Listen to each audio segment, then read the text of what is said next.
But before I do, I want to touch back on what you said. And really, you kind of combined affiliates and JV there. Like a JV is a joint venture. And that's for someone who has an existing business, maybe has an existing list where it's like, hey, who can I find in the industry that has a slightly different audience in the same niche? We partner up. You promote my stuff. I'll promote your stuff. We can get together. We can transfer lists essentially to each other based on who takes interest. And when you take a list of these people and you put them down there, what you do is to make out the Dream 100 list, what you do is you really look at who are the top 100 people that I'd like to get involved with.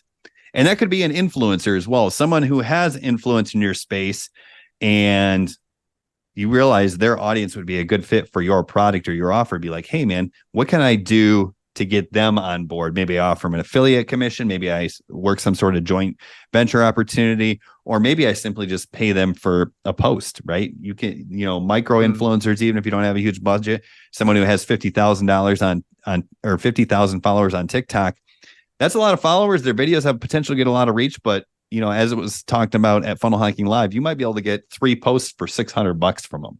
So that's not a lot of money for a lot of reach. So just different ways to think about getting traffic. Also in the flywheel, obviously you have your email newsletter and your paid ads. And that's stuff that comes a little bit further down the line for some people. But I mean, everybody knows the importance of an email newsletter or an email list.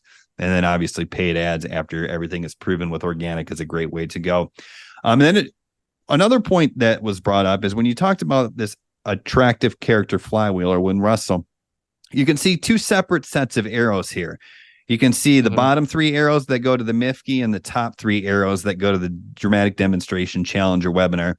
And one point that kind of gets lost is you don't want to introduce cold traffic to your MIFKI, right? Your cold traffic goes to your dramatic demonstration, your challenge, your webinar, your free course in my case, right? So if you're creating short form, long form content, like you want people to go to the dramatic demonstration because there's a good chance that they don't really know anything about you yet.